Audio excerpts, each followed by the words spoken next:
everybody, and welcome to another edition of the Spartan Sports Report.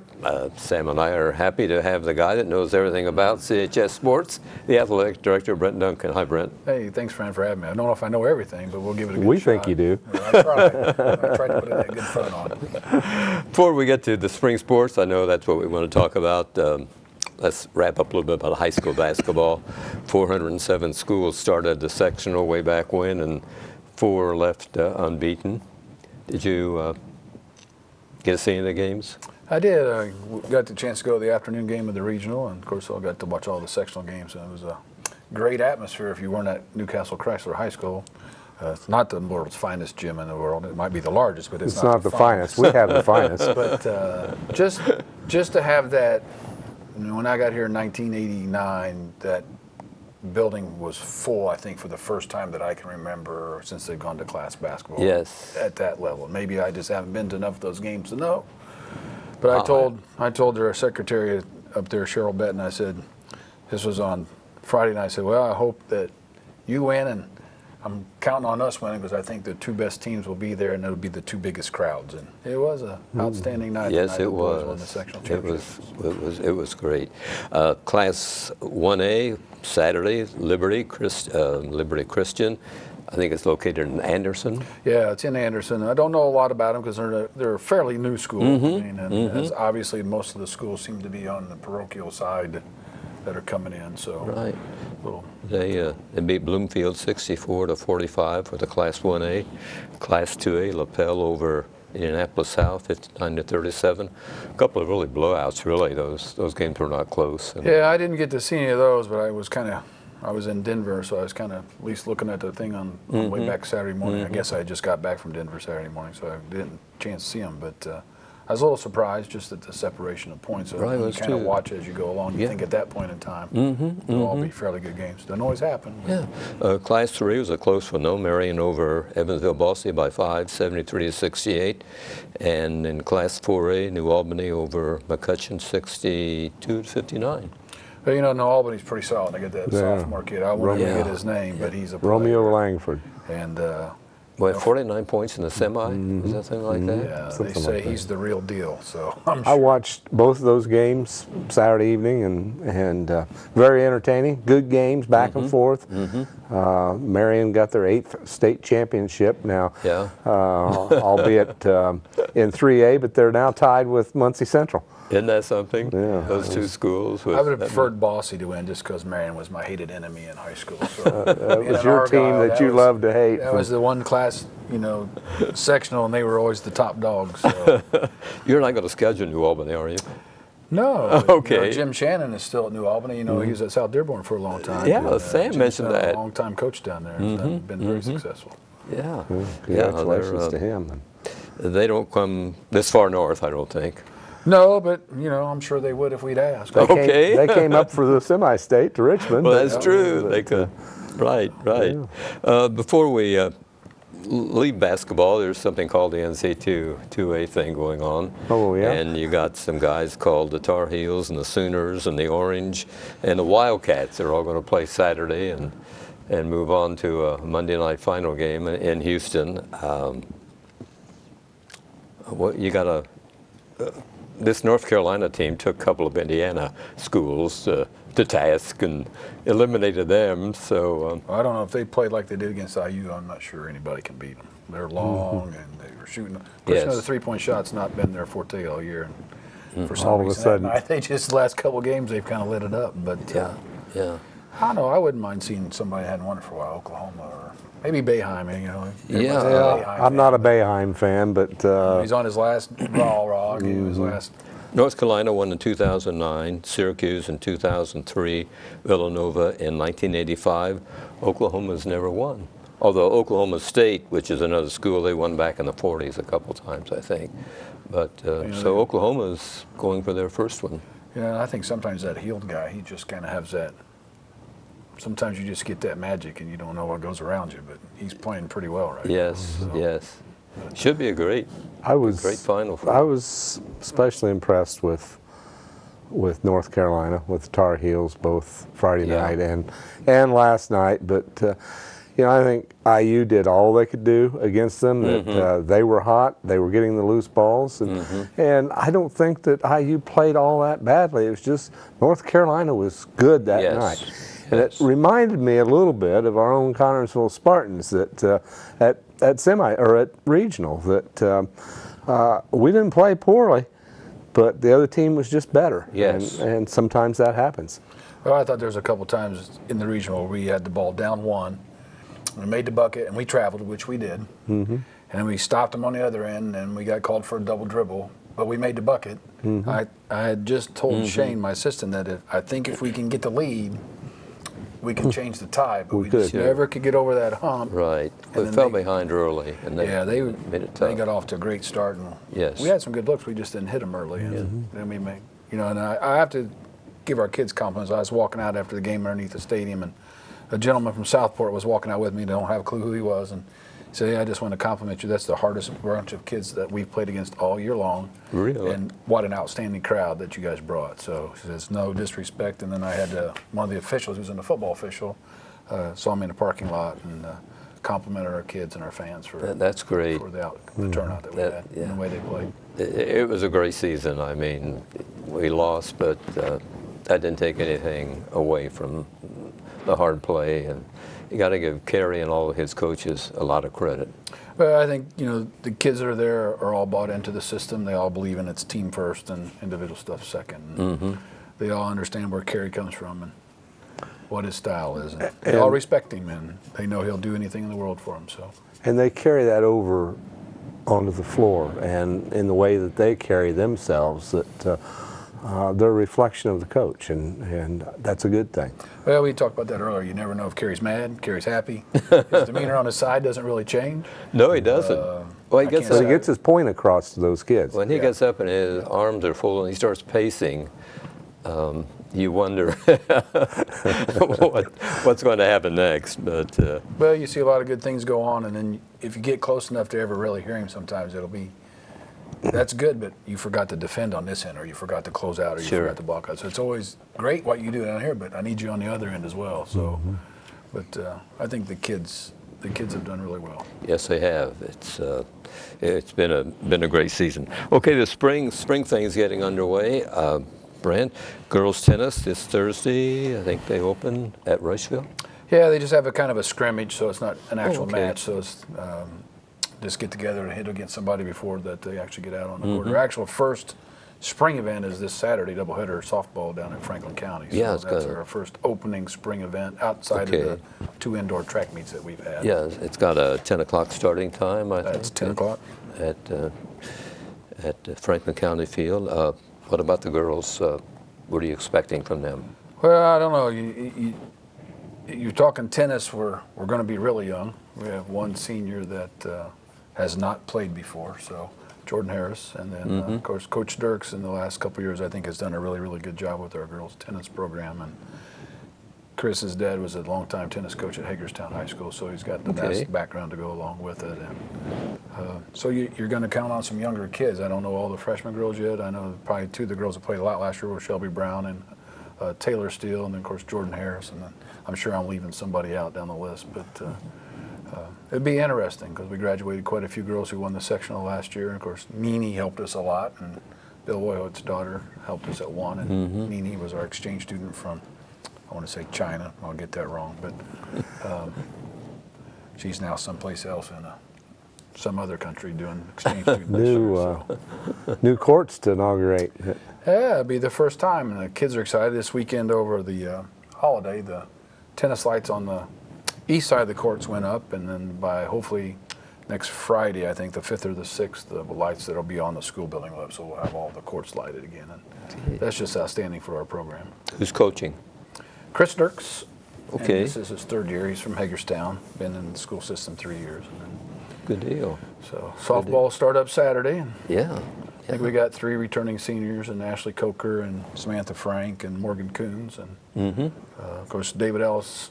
I don't want to say this is David's 3rd year as well, but could be his 2nd. I kind of lose track after a while, but I'm pretty sure it's his 3rd. But a little different look this year. We'll, if you've been around baseball or softball, if you have pitching, it makes a big world of difference. And not that we haven't had great pitchers, but I think we have one that's David's daughter, so she'll be a freshman, and Good. she's broke the 60-mile-an-hour mark with that softball, and if you can throw it over 60 with a softball, you're humming it. So, Yeah, And a freshman, so yeah, that's so she can only you've been maybe around get stronger. sports long enough to know that if you got a good softball pitcher, you can win a lot of softball games. So, not to put any pressure on anybody, but we're going to be young, and it'll be different this year in softball. We are not 4A in softball anymore. We're 3A. Okay.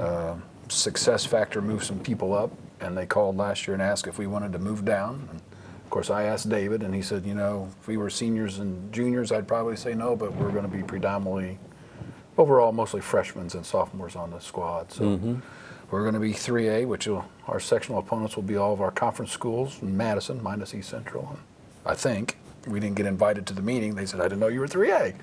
So we'll find out when the draw comes out, but I'm pretty sure it's those 8, and then baseball will also be in that same spot. We're down a class in baseball as well. Oh, So okay. we were the second smallest 4A school last year, so once they start moving people up, then they start moving people down to try to balance those classes back out again. So we'll see what happens.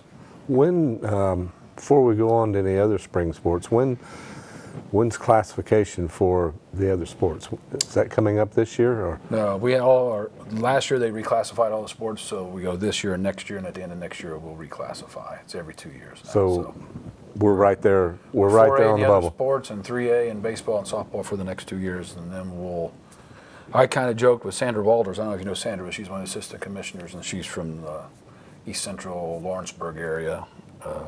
And I said, you really need to take 2 count days. You need a count day in September, and then you need a count day in February, and you need to average those, because that's probably a truer picture of the actual enrollment in your school. Sure. Because a lot of kids come in the beginning, and they filter off, and they go somewhere else, or whatever happens. And we're probably down 100-some students at the high school, if I had to guess, without counting. So I told them they really need to take an average. You probably get a better count of where you're at as a school overall.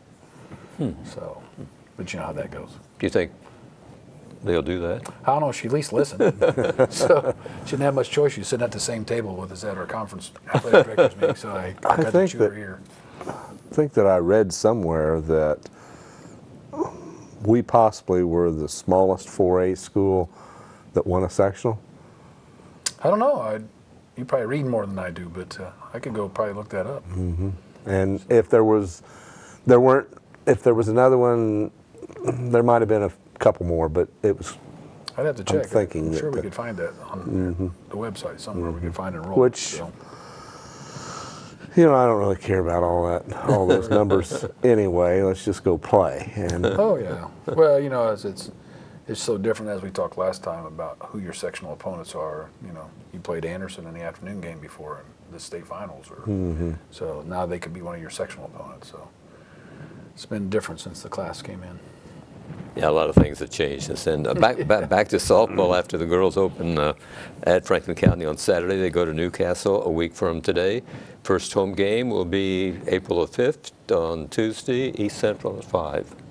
Well, come on out to the field. Coach will be happy to have us out there. We're working on moving some bleachers around and getting things ready. Yeah. And I'm sure David's been out trimming the field with Brian, and him and Coach Sargent do a great job of growing their softball fields and their baseball fields. And they're kind of finicky about what they look like when people come, which is great. You always want to Sure, absolutely. You want a good impression. April 7th, the track and field, they'll be getting underway. Centerville comes to CHS. Yeah, that seems to be always our opening. And there's been times where it's been so cold we've canceled that one. So be interesting. We don't have Steve Clemmy as our head coach anymore. We've now split it down to 2. So you got Kelly House doing the girls' job, and Jeff Cooley's doing the boys, which they're doing it together, which is fine. But they have quite a few kids out. I know that. I was looking through the roster, and we've had a couple of indoor meets, and then Mason Sollenberger had high jump 6'5" at one of the indoor meets, I believe, and got invited to meet last week at Purdue. I can't actually tell you how he did since I didn't talk to Coach today. He did mention something about going there and brought me a receipt in, but if he said something, I don't remember what he said. So, but I'd be anxious to see. We got a lot of seniors coming back. You got Morgan West and Kennedy Ferguson and Kylie Elliman, and on the girls' side, and I'm sure I'm missing somebody, Meg McNally for distance or whatever, and then you got Toby Musselman and Terry Flowers and Stephen Kiefaber and Andy Stam, Paxton Caldwell, all coming back. Those are some of the senior kids that's been around for 4 years or so. Good deal. Sounds like hopefully we'll have a good season. Yeah, sounds like you will. Baseball begins a week from today. You go to Union County. Yeah, I think we got a chance to be solid. Of course, we lost Jordan Clark to Franklin last year, but I think we got enough kids. In baseball, you got to have some pitching, and I think we got 4 or 5 kids who can keep us in a ball game this year. In the past couple of years, I don't know that we've had a lot of pitchers that I think could just hold us in there, but we got a good crop of young kids and mix in with a couple older kids, seniors. Scott's son Baylor's is up there. Matthew Watkins is a senior. And, Joe Ralph. You've not seen Joe come and play. Joe's kind of like the Tyler Billups of basketball. Joe's the guy that probably gets plunked 3 times a game, standing at the plate. He's not afraid to stick his shoulder, and you know how baseball players, they do that. I'm kind of swinging, but I'm not swinging, and turn that shoulder into it. And I'm not sure I go to a game that Joe doesn't get hit at least 1 time a game. So he crowds a plate, and he's not afraid to leave his shoulder right in there. So that's the name of the game. Get a man on base. The champion defenders, right? We won the conference last year. Try to repeat. That'd be good to hold that title. And I think, knowing the kids that I've seen them play, I think, if we do what we're supposed to be doing, I think the kids are excited about what we have. Scott does a good job with the baseball team. Yeah, he does. They all, him and, Kevin Miller and Jason Cloyd, and I'm sure I'm going to miss Phil Miller and Brent Miller. I think it's the Miller clan, but none of them are related to each other. But many of those guys were Spartans themselves. So yeah, and so a lot of pride goes into that, I think, with those coaches. Well, I think when you have people that are qualified that are from here, it's good because you get that tie. And you look at a lot of our coaching staffs anymore. A lot of our people are the football staff. Almost all of them are ex-Spartans. That's right. Almost every one of them, and they got a little blood, sweat, and tears on that field, and it means a little bit more to them. And so it's good. It's nice to have that flavor in there as you're coaching. And then the baseball team opens at home a week from tomorrow. Richmond Let's just hope it's warm. April 5th, I believe. So. April 5th, 6 o'clock is start time for the Richmond Red Devils to under the lights. take the field. Yeah, yeah. Been out there last 4 years, 3 times where it's been a little cold. So you never know how April's going to be in Indiana. So. That's true, but hopefully. Let's knock on wood that it's at least warm enough and not wet. But I know as athletic director, the springtime is a tough time for you because of the postponements that you have to. Well, that's probably the most hectic time. I mean, you got 3 or 4 games a week in baseball, and you got 3 games or so in softball, and half of them are at home, and you're trying to run JV and freshmen, and you got umpires, and this one gets sick, and he fills in a replacement, or this one's canceled, and you're trying to find a date, but that's what you hope your secretary and your assistant AD can help you with on some of those days. So, and then I got people I can call if I get in a pinch. Hey, I need an umpire. Can you send out a blast? And inevitably we'll get somebody. So, yeah, it's a little different. The bookkeeper gets a little mad because you write checks to pay your umpires. You write another Got to one. void them.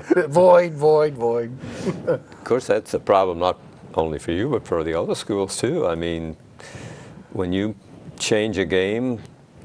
Well, unfortunately for some, you can play 28 baseball games, but it's in such a short period of time, and when you don't have a lot of pitchers, it makes it difficult. But then as you get to your conference game, we have to play 14 games inside the conference, so half your games are in your conference, and then as you get closer to the end, unfortunately, sometimes you have to cancel an opponent who's not a conference opponent and stick that team in there. So, what are the rules concerning pitching in high school? You can get 10 innings every 72 hours. So.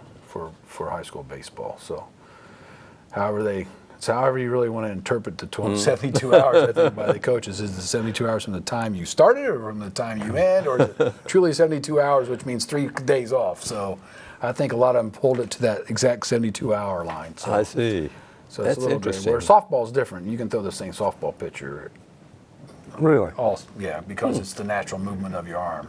I see. It doesn't look natural to me. I know. It doesn't. That's what they say. So your pitcher could pitch every game, all 28 games, and you never have to rest them. They can pitch 4 or 5 innings every day of their life. So interesting, isn't it? That is very interesting. It is.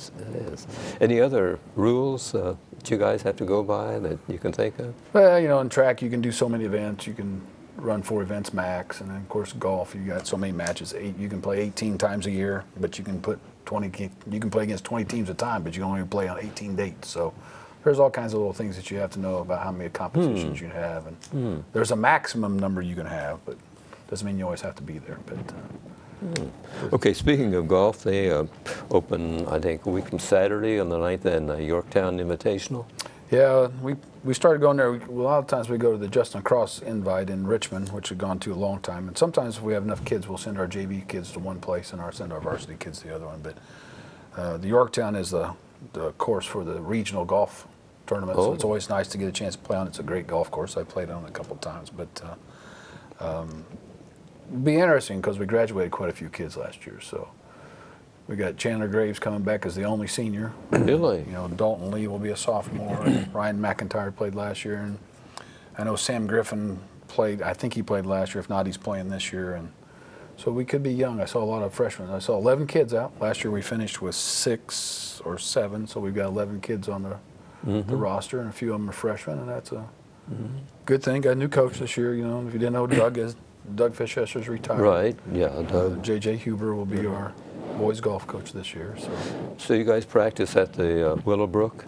Yeah, they practice out the Willowbrook, and then occasionally they'll drive to Liberty because they have a little bit different kind of driving practice range than what we have. And so, especially on Wednesdays tough for them out the club because it's men's golf league night, and there's 100 guys playing. And you're one of the guys out there playing. Most of the time, if I don't have something to supervise, myself and Bob Reynolds and Dave Mackey are out there playing. So, but we have a great course for the kids to play on, right? It's one of the nicer ones around. Yeah, I think so. I played on golf courses where you can just go hit the ball. It doesn't matter where you hit it. You have to at least learn how to hit the ball here. And there's never a level lie if you've ever been on the golf course. But you know, Chris Oggill and the Moggers have just done a great job with that, and they're very generous letting us come out and use their facilities, and have been very accommodating for not only the boys but also the girls. And in fact, I called them today and asked them if there's a possibility we could host the golf conference today. I don't know if we will or not. Lawrenceburg's got some conflict or something, so they were looking to shuffle that out. So, you know, they're checking to see if we can get in, and we'll see where we go from there. But and I think Richmond will be here on not till April 21st for your first home golf. Yeah, golf is kind of strange because you try to do a lot of tournaments, get a lot of those 18 holes in if you can. It's just hard to do outside on a Saturdays. But yeah, well, Richmond is always the good opponent to bring in and play. So. And then all these sports have, like basketball and football, you go through the sectional and regional. Everybody has sectional. Not all ones have a regional. Golf has a regional. Track has a regional. All the spring sports seem to have a regional. Tennis is kind of a strange regional. You win your sectional, and then it's a two-day regional sectional combination at Richmond. So I'm glad I don't have to run that one because I haven't figured it out how it actually works yet. You can win as, like in tennis, if your team wins, you all advance. If I'm on a losing team, but I'm a #1 singles player and I won my match, but my team lost, then I as an individual still get to advance. So #1 singles and #1 doubles, as long as they don't get beat, they keep advancing. And then, so second part of the sectional is at Richmond, then somehow, I don't know. So, you don't want to know. I don't want to know that one. Does Connersville host some sectional? Yep, we have the girls tennis. We'll have the girls tennis sectional. We'll have the boys track sectional. The girls track sectional. Unfortunately, this year we're not having the boys track regional. HSA assigned that to Franklin High School in Franklin, Indiana. So they got a new track. So they thought, well, let's try to move it around a little bit. And they do run a big track meet there in the middle here, a Bill Self track meet. So I don't have any qualms that they'll run it efficiently. But I always say new tracks don't make great track meets. Great workers make great track meets. So, there you go. You know, a lot of volunteers. We've had a lot of the same people. Well, I ran the high jump for almost 20 years until I stepped over here, and Rhett Lee's kind of taken over for me. But we have the Stones and the Terry Hillmans and the Wests and the Gibbs and the same people. Craig Stern doing the clerking of the course, and Andy Benz doing the announcing, and Stacy Miles. It's the same crew coming back, which makes it so much better. Oh, sure. Veteran bunch that know what they're doing. And they all seem to like it. So I always wonder when those people decide they don't want to do it, where's that next group of people coming? But inevitably, you know, we've lost a couple of door workers at the bowl, and Jane Ham stepped in and took a corner. And there's always somebody wanting to take that spot that you don't know of. So. That's right. That's right. You had Winter Sports Awards a couple of weeks ago. A lot of young men and young women were honored in different ways. That's quite an event.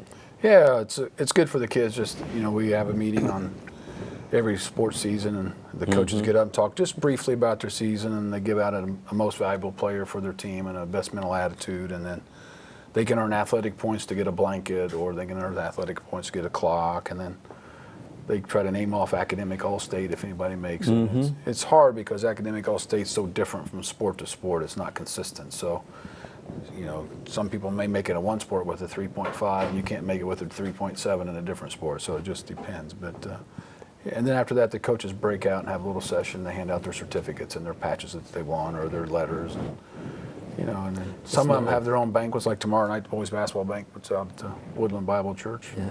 Coach Brown will have all of his awards to give out that night. So. You mentioned points. How do you get points? How do you earn points? Well, if you're on the freshman or JV team, you get 1 point. If you make a varsity letter, you get 2. Okay. And then you total those up. You can get a point a year for being on the honor roll. There's some special points. If your team wins the sectional or your team wins the conference championship, you can get a bonus point. And then the kids are supposed to come in and fill out the little tally sheet, and then I check it to make sure they're correct.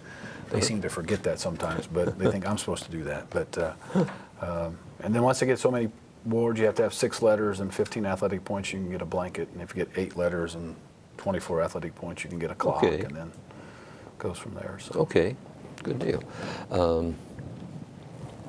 I know you're working probably on basketball. Any new teams? Different well, teams? I was just online trying to get schools to manipulate their schedule so I can get people on. Broad Ripple's not coming back next year, and we're working on picking up Indianapolis Manual currently. And one more school, possibly Mooresville, not back, but Columbus East has already agreed to come back on board. So Manual's one I was working on today, and I was we're trying to move Newcastle out of a Tuesday night to a Saturday night or whatever. And I just did an email Batesville and Franklin County, said, can you move your game from a Saturday night to Friday night since you don't play on Friday night? And we'll put us on Batesville on Friday night, and then we'll put Newcastle on Saturday. And then I asked Manual and Indianapolis how if they could move their game from the Saturday night, because they don't play on Friday night, to Friday night, so I could pick Manual up on Saturday night. But I'm dizzy.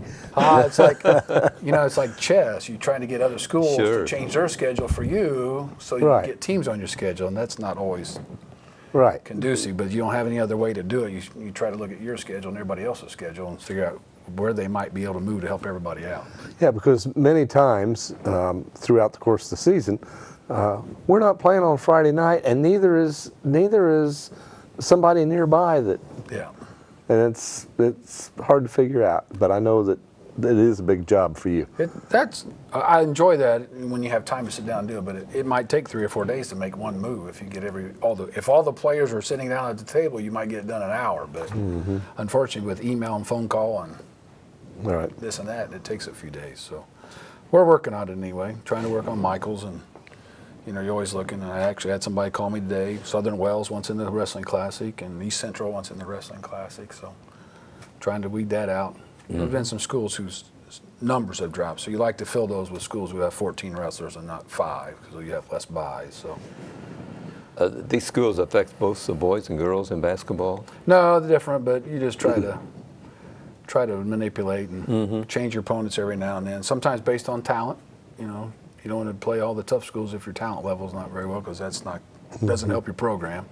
But you don't want to have it too easy if your talent level is pretty good and you're just cakewalking through people. Then you get in the tournament and then you don't know how to beat a solid team. So there's always little things you got to look at, and the coaches are always thinking ahead. I tell you that they always know what's coming. So Just got one final note here. This is a feeder system for the Spartans. That's the reason I'm talking about it. The T-ball sign-ups are being taken by the Parks Department, and the girls wanting to play softball, ages 6 to 18 can sign up too. So wanted to just throw that out because I know you're anxious for these little guys and gals to be interested in sports so they can help the Spartans. Well, that's what you always hope. I know my grandson lives with me, and he's already signed up for T-ball and soccer. So this will be his 3rd year, and he'll be 5 in May. So it's been interesting things. Thanks for Brent having me Duncan, on. Appreciate it. Athletic Director at CHS, our guest here on Sport and Sports Report. Thanks for watching, everybody, on TV3.